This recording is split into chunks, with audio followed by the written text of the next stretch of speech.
สวัสดีน้องๆทุกคนด้วยนะครับมาพบกับพี่อีกแล้วเช่นเคยนะครับสำหรับคลิปนี้พี่จะมาทำคอนเทนต์อีกแล้วนะครับทุกคนคอนเทนต์ที่ว่าก็คือการชุบเพื่อนทางเกมไม่รู้ว่าพี่จะรอดไหมทุกคนแต่ก็นั้นแหละครับก็พี่อยากทำก่อนจะไปดูคลิปพี่มีเรื่องจะมาบอกทุกคนข่าวดีสำหรับคนที่ติดตามพี่เลยล่ะตอนนี้ผู้ติดตามพี่จะถึง50คนแล้วแต่ถ้าผู้ติดตามพี่ถึง100คนเมื่อไหร่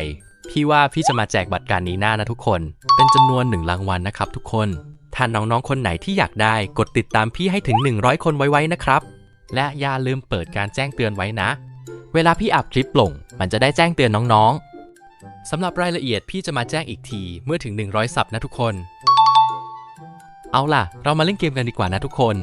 ก่อนจะไปชมคลิปอย่าลืมกดติดตามให้พี่ด้วยนะทุกคนมันจะได้ถึง100ซับไว้นะ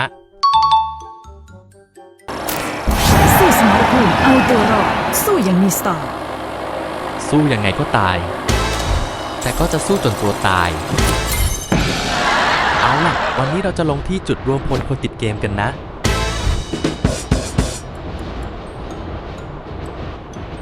Head there. Head there.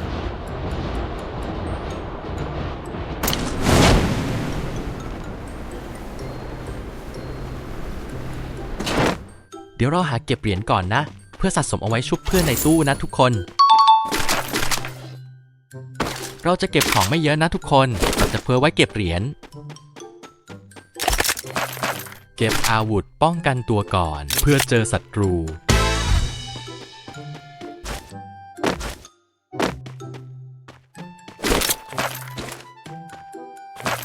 Enemy very close. ทำไมพี่ชอบทำปืนลั่นวะทุกคน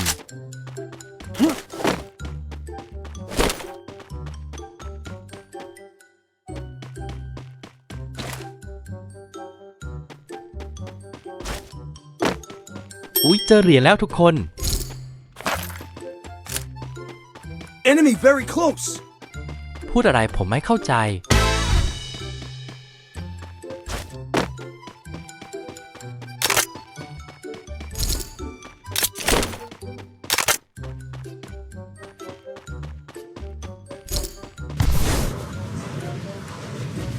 ทำไมพี่รู้สึกไม่ชอบลูกบอลเลยทุกคน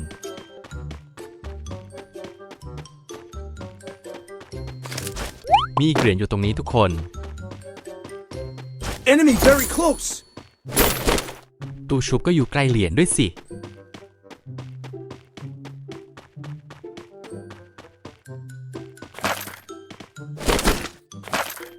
หาของไปเลยนะรอให้เพื่อนตายเดี๋ยวเราค่อยชุบ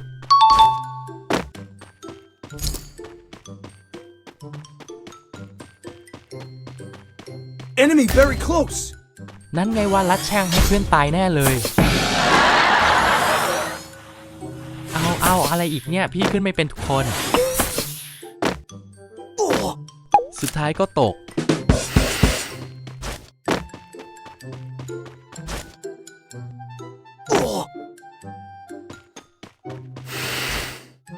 เกือบตาย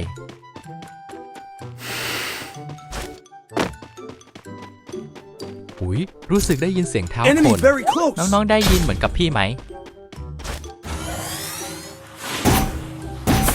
นั่นไงพี่ว่าละมันมีคน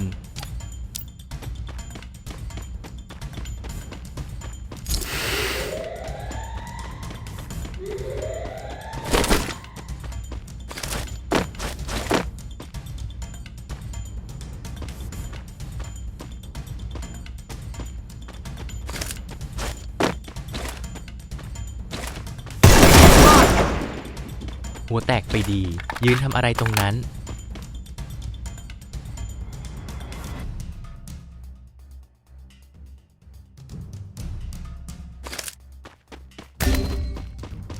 อุ้ยเพื่อนล้มแล้วรอชุบเลยทุกคน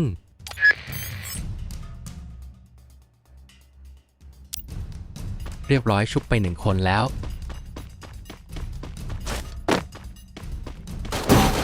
อุ้ยมันอยู่ข้างล่างทุกคนสแกน2 เม็ดหัวแตก Double kill ว่าจะไม่ฆ่าคนชุบเพื่อนอย่างเดียวไม่ได้ไก่2 คิว น้องๆฟังทันไหมทุกคนถ้าฟังไม่เข้าใจก็ไม่เป็นไรนะ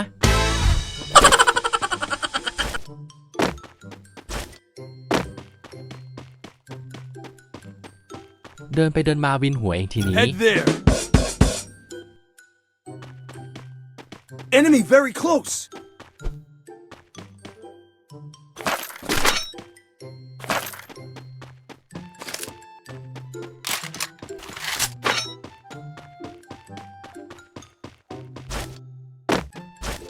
ลงข้างล่างดีกว่าทุกคน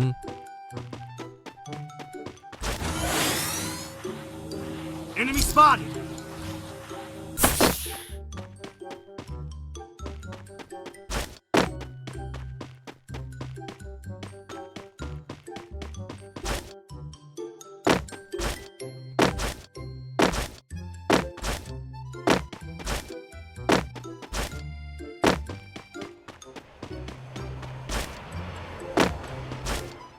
อุ๊ยเหลือ7ตัวแล้วทุกคน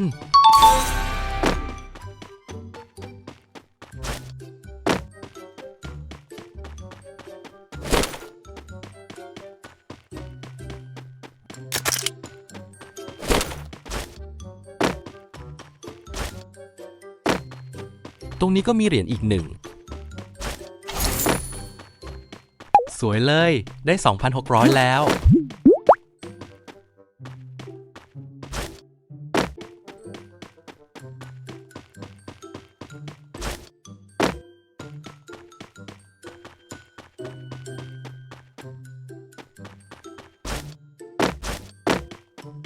เดี๋ยวขึ้นหาของข้างบนก่อนนะทุกคน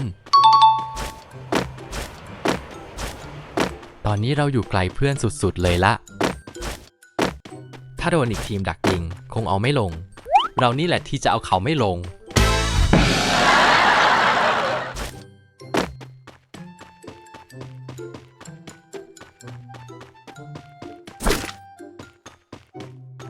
และเอาอีกแหละก็บอกอยู่ไม่ชอบ Enemy spotted.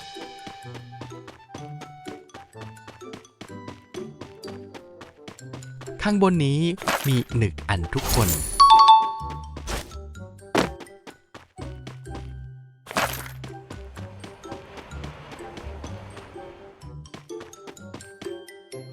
อุ้ยศพเยอะจังทุกคน สงสัยนัวกันมันแน่เลยตรงนี้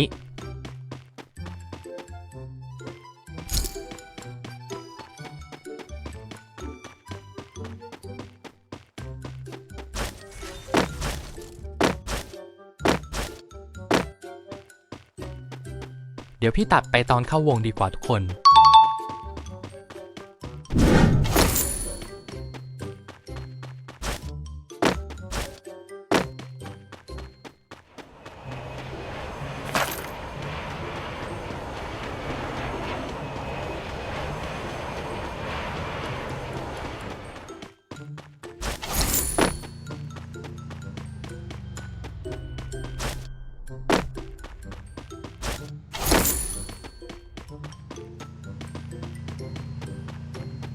อุ้ยมีคนน้องๆ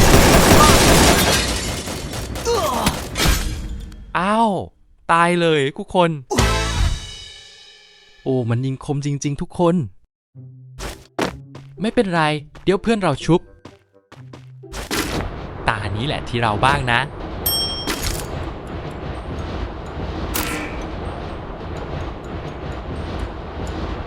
เดี๋ยวพี่จะเอาคืนทุกคน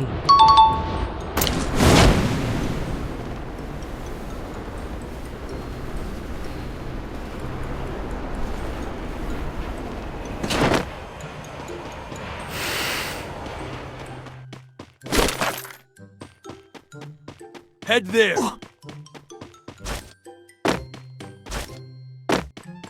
มันอยู่ข้างหน้านั่นไง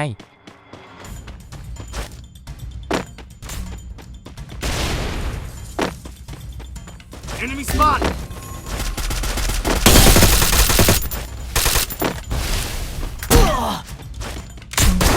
ตายอีกแล้วทุกคนออกดีกว่า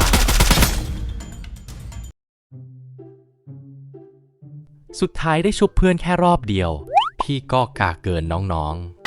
ๆ เอาละทุกคนพี่ขอจบคลิปแค่นี้นะทุกคน